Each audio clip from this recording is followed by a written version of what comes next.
Bonjour à tous. Bon, ça y est, vous avez choisi votre prochain ultra. Vous êtes prêts, vous êtes motivé à bloc là. Sauf que une fois qu'on a choisi sa course, il faut quand même préparer. Il y a quand même certains points importants à voir avant. Et on voit ça dans cette vidéo. Allez, go.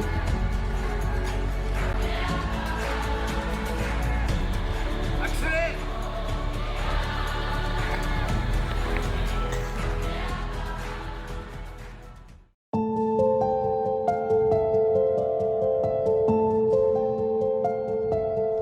Le premier point que je vais aborder, c'est celui de la trace. Il existe deux types d'ultras. Les ultras où la trace est envoyée directement par l'organisateur. Donc là, c'est facile, on attend le mail de l'organisateur, on le télécharge directement du coup sur le site. Et ensuite, il y a les courses où on doit tracer soi-même du coup le parcours. Quand il envoie la trace à l'ordinateur ou quand vous la récupérez, il y a certaines choses rapides en fait à vérifier. Quelle est la taille de la trace, c'est-à-dire en fait combien de kilomètres vous avez. Il faut savoir que plus vous chargez une trace dans le GPS et qui est longue, plus il y a de risques que ça plante. Donc en fait ce qu'il faut faire c'est découper les traces du coup en petits bouts. Ne chargez par exemple jamais 1000 km d'un coup, 800 km d'un coup, faites plutôt par exemple 4 fois 200 km. Alors il faut savoir que certains organisateurs proposent déjà des traces déjà séparées et pour d'autres organisateurs, là ça sera à vous effectivement de le faire. Bon, je pense que vous trouverez effectivement moyen de couper les traces. Il y a plein de petits sites sur internet qui permettent ça, ou alors sur Garmin, vous pouvez le faire également. Moi je sais que je coupe moi-même mes traces. Si jamais vraiment vous êtes bloqué, vous me l'écrivez en commentaire et je ferai à ce moment-là une petite vidéo pour vous expliquer comment on fait.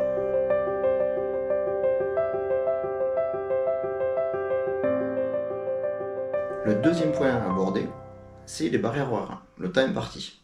Il faut bien vérifier dans les règlements s'il y a un temps global pour toute la course ou s'il y a des barrières horaires intermédiaires.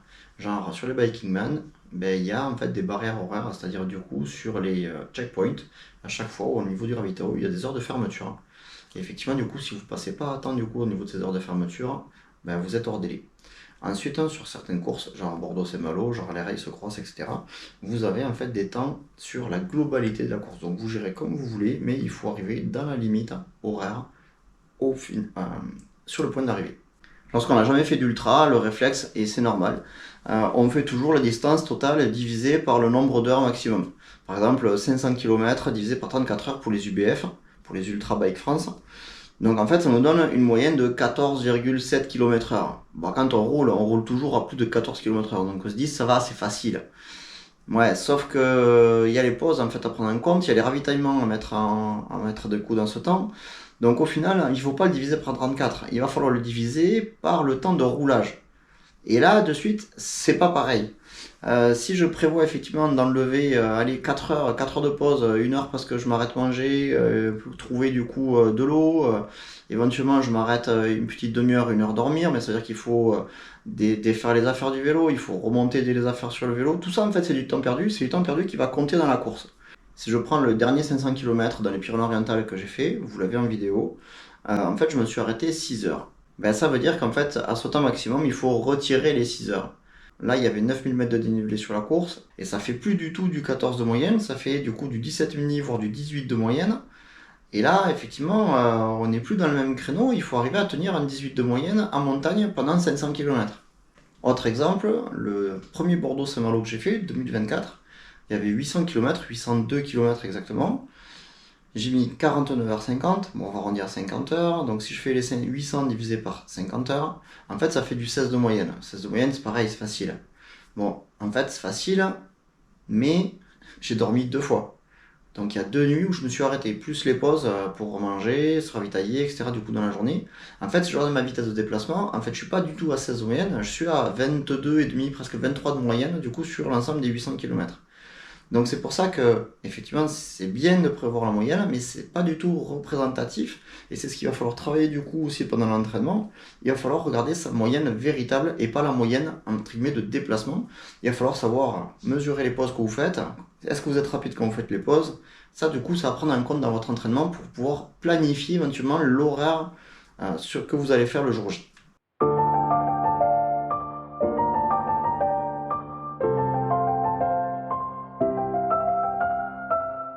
Pour ce qui est de la planification, il y a en général deux méthodes. Il y a les aventuriers, je vais appeler ça comme ça, entre guillemets ceux qui prévoient rien du tout, ceux qui partent à l'aventure vraiment, qui vont vivre minute après minute, découvrir les paysages, rien anticiper pour être vraiment immergé dans le moment immédiat. Et ensuite, il y a ceux qui, peut-être, moi je suis de l'autre côté, côté opposé, où je prévois tout. Voilà, moi j'ai du mal à partir sur une course aussi longue sans avoir prévu un minimum de choses. Je vous ferai d'ailleurs une vidéo spécifique vraiment pour établir les temps de passage, etc., comment je procède. Mais voilà, moi je pense que c'est quand même intéressant d'avoir un minimum d'informations sur sa course. Notamment où est-ce qu'on va trouver la nourriture, où est-ce que je peux dormir, voilà à peu près les temps de passage pour savoir si on va être en dehors ou dans les passages de la barrière horaire. Voilà, ça je pense que c'est quand même entre guillemets le minimum à prévoir. Ça m'est déjà arrivé de voir sur des courses des personnes me demander mais est-ce que tu sais où est-ce qu'on va trouver à manger, c'est quand la prochaine épicerie ou boulangerie, et en fait il restait au moins 80 km ou 100 km à faire, dont au moins un col. Je vous conseille, même si vous ne savez pas trop, même si c'est à vue de nez et si c'est pas très précis, je vous conseille quand même d'avoir grosso modo les grandes lignes avant de partir de votre aventure. Surtout si c'est le début, surtout si c'est les premières fois, ne partez pas quand même la fleur au fusil et essayez d'anticiper un minimum.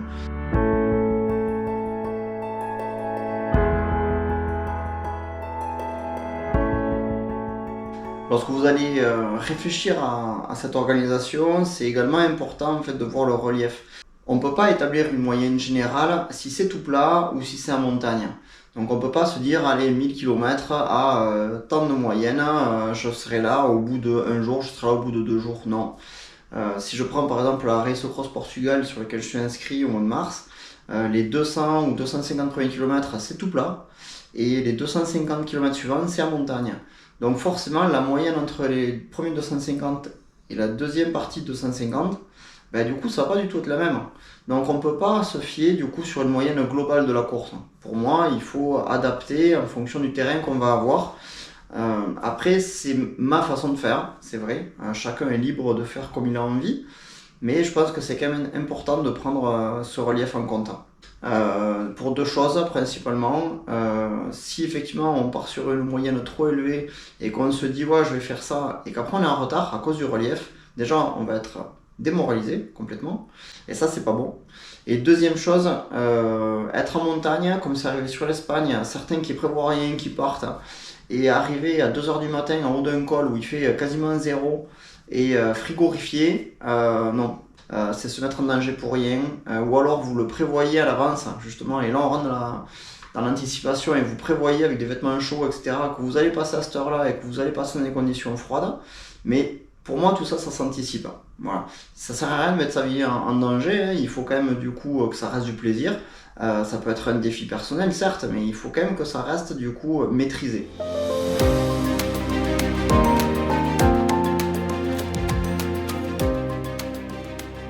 Le point météo, bah, ça semble logique. Franchement, je vois pas un cycliste qui pourrait partir sans prévoir ça, mais on ne sait jamais, hein, je l'aborde, je le rappelle. La partie météo est essentielle. On va pas prévoir les mêmes affaires, on va pas prévoir les mêmes moyennes, on va pas prévoir du coup la même stratégie. Si on peut dormir à la belle étoile parce qu'il fait beau, il fait bon, il fait presque chaud, il n'y a pas de vent, on est sûr de dormir. Ou si ils annoncent de la pluie, beaucoup de vent, voire de la grêle, ne serait-ce que pour prendre les bons vêtements. J'ai entendu dire quelque part qu'il n'y avait pas de mauvaise météo, il n'y a que des mauvais vêtements, voilà, ou une mauvaise préparation. Bon après il faut le vivre quand même. Vraiment checker la météo, plutôt se préparer à mon avis pour les pires conditions. Le vent à la rigueur c'est qu'une baisse de moyenne, mais c'est fatigue aussi. Mais par contre, si on prend la pluie, il faut pas prévoir que des vêtements. Quand on pense pluie, en fait, on prévoit vêtements. Mais pluie, ça veut dire huile.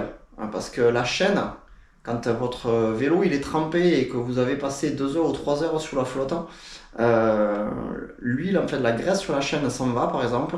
Et là, une fois que la pluie s'arrête, quand vous allez reprendre le vélo derrière, alors là, tant que vous êtes dessous ça, vous en aurez pas compte. Mais dès que vous faites un arrêt et que vous repartez avec, là, vous allez entendre des bruits au niveau de la chaîne, des grincements, des craquements. Là, vous n'êtes pas serein. Qu'à chaque fois que vous allez arriver sur une côte, que ça va craquer au possible, vraiment, c'est pas top. Les petits gravillons qu'il y a sur la route, hein, donc peut-être une chambre à air de plus, ou éventuellement un peu de liquide du coup si vous êtes en tubeless. Enfin voilà, vraiment la météo, c'est des petits détails, mais voilà, c'est à prendre en compte quand même. Donc là, voici une application que j'utilise. Donc là, je fais la démonstration sur l'ordinateur, mais je l'utilise sur l'application du téléphone. Donc c'est Winefinder.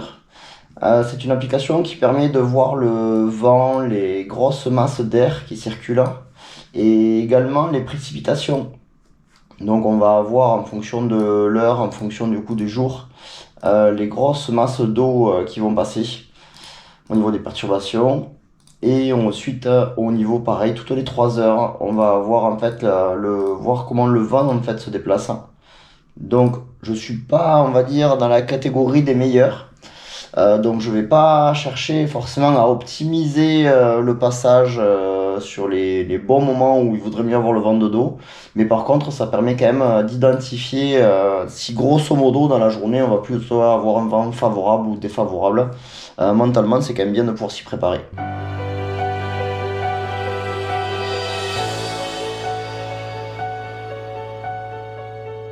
Donc pour le ravitaillement en eau, bon, en général, ça pose pas trop de problèmes. Si vous circulez en France, il y a toujours la solution voilà, de s'arrêter chez les gens, d'aller du coup dans les cimetières, de passer sur une supérette, acheter une bouteille d'eau. Voilà, les cimetières c'est terrible, en général ça marche très très bien. Même si par exemple sur l'UBF, 500 km des Pyrénées-Orientales, à cause de la sécheresse, toutes les fontaines étaient fermées, donc tous les robinets des cimetières aussi étaient fermés. C'est vrai que se renseigner un minimum du coup sur les conditions avant, est-ce qu'on va pouvoir trouver de l'eau, ça semble logique qu'on en trouve et ça reste, c'est vrai, facile, mais on ne sait jamais.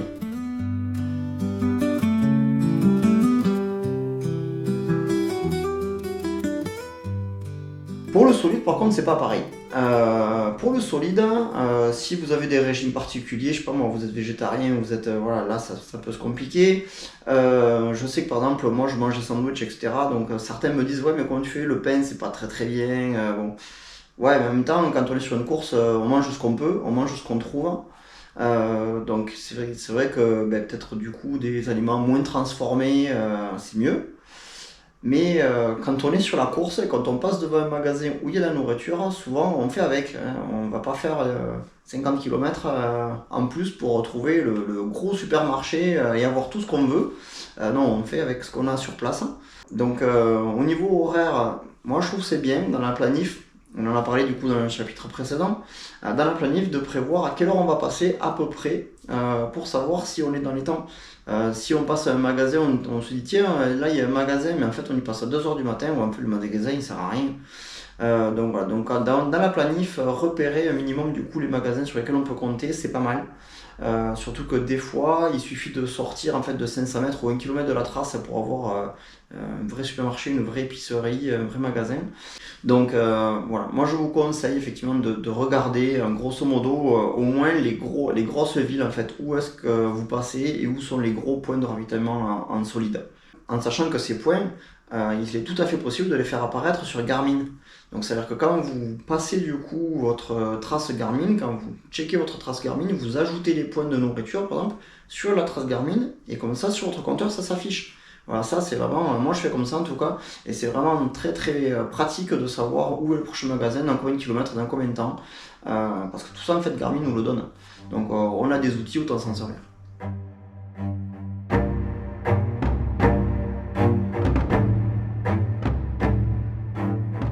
J'arrive pour le cas des personnes qui vont essayer de faire plus que, on va dire, 24 heures. Voilà, parce que j'estime que jusqu'à 24 heures, on peut très bien rouler éventuellement et pas avoir besoin de dormir. C'est le cas de la Cosmos, c'est le cas des Grands 8, c'est le cas voilà, de toutes les courses à 24 heures. Éventuellement, même les UBF 500, en fait, on peut dormir entre guillemets à l'arrache. Mais lorsqu'on va dépasser, on va dire, 500 km, il me semble que c'est bien vraiment de dormir, même si c'est pas longtemps. Vous décidez de dormir dehors. Alors il faut déjà savoir que dehors, attention, quand on est avec son vélo, qu'on dort, on est quand même pas tranquille. Alors c'est bien, c'est pratique, mais des fois on n'est pas serein en fonction des endroits où on se pose. Donc moi je vous conseille toujours de trouver au moins un abri. avec un toit. Ça, c'est le minimum. Dormir dans un champ dans l'herbe, pour moi, c'est hors de question. Simplement parce qu'on va avoir la rosée, on peut avoir le vent, on peut avoir la pluie qui arrive, alors que quand on se couche, il faisait beau. Bon. Donc ça, pour moi, le minimum, c'est un toit. Ensuite, si on a un toit avec un mur, déjà c'est mieux parce qu'éventuellement on se plaque contre le mur et c'est pas mal. Et vraiment le summum, ça serait éventuellement d'avoir quelque chose de fermé. Mais moi je vous conseille au minimum du coup un abri avec un toit et 3 murs. Si par contre vous décidez de dormir un petit peu plus confortable, à ce moment-là il vaut mieux prévoir l'hôtel. Hôtel, chambre d'hôte, Airbnb, comme vous voulez, mais en tout cas, effectivement, prévoir quelque chose de dormir dans un vrai lit. Il vaut mieux dormir 2 heures dans un vrai lit que, entre guillemets, 3 heures à l'arrache dehors, en fait. Parce que le sommeil sera pas le même, la qualité du sommeil sera pas la même, et quand vous allez dormir, vous allez vraiment mieux dormir. Voilà. Après, ce n'est que mon ressenti, ce n'est que mon expérience personnelle, mais en tout cas, je le perçois comme ça.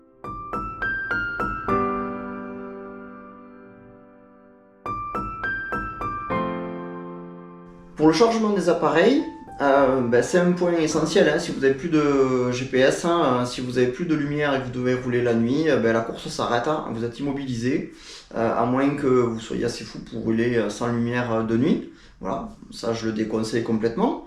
Mais voilà, chacun doit adapter du coup sa stratégie pour recharger ses appareils. Alors le Garmin, on peut le recharger sur le vélo. Pour ça, on va avoir en général 2 types de solutions. Soit il va y avoir du coup des roues avec des dynamos. Bon, moi personnellement, je ne peux pas vous montrer sur mon vélo parce qu'en fait, niveau budget, c'est quelque chose que je me suis jamais permis. Autrement, vous avez tout ce qui est powerbank, les powerbanks, batterie portable. Ça, c'est ce que j'utilise. Personnellement, je pense qu'il vaut mieux une dynamo si on a les moyens. Au moins, comme ça, au fur et à mesure où on roule, on charge nos appareils, on n'a pas de souci à se faire. Le niveau lumière, c'est pareil. Maintenant, si vous êtes un petit peu, on va dire, limité économiquement comme moi, voilà, le powerbank ça fait le taf. Ça permet éventuellement de pouvoir recharger n'importe quand pendant la journée. Ça permet également de recharger, si vous avez choisi, comme on l'a vu dans le chapitre précédent, le mode bivouac en fait pour dormir. Au moins pendant que vous dormez, vous mettez vos appareils à recharger, tout se recharge et voilà, et vous êtes autonome.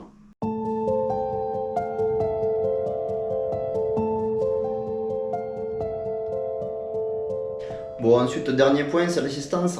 L'assistance, forcément, si vous avez le droit à une assistance, abusez de cette assistance.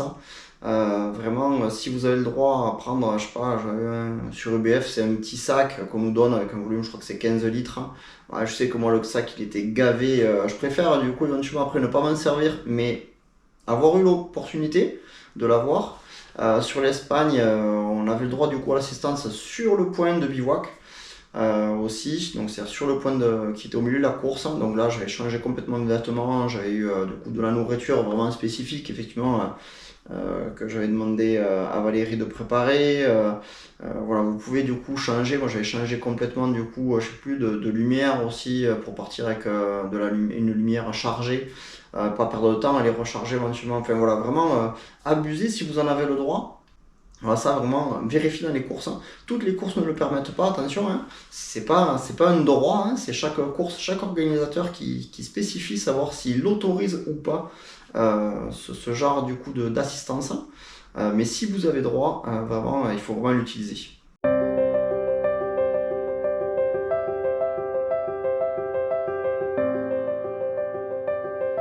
Bon, pour finir, je vais vous dire surtout de vous écouter.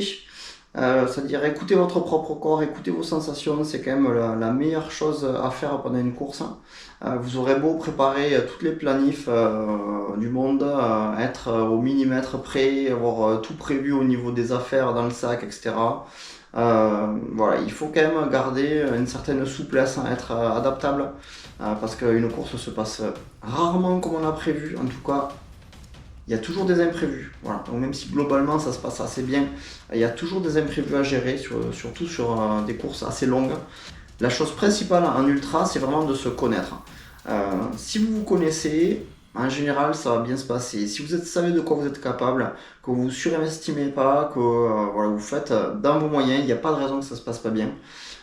Surtout, écoutez-vous. Si vous voyez qu'à un moment donné, vous avez une baisse de morale, arrêtez-vous, faites une pause, dormez, ou un petit problème mécanique, c'est pas grave. En fait, prenez ce temps-là du coup comme une pause pour vous reposer, vous réparer pendant ce temps-là, mais au moins vous essayez de récupérer. Voilà, essayez de toujours voir le côté positif des choses en fait. Bon, j'espère que cette vidéo vous a plu. J'essaye de faire assez vite la vidéo pour vous expliquer comment je fais ma planif. Et je pense que le prochain sujet, ça sera du coup la préparation, l'entraînement, comment se préparer sur un ultra. Bon, je vous souhaite une bonne fin de journée, j'espère que la vidéo vous a plu. N'hésitez pas à mettre un petit j'aime ou à vous abonner. Et à la prochaine, et peut-être sur la route. Bye.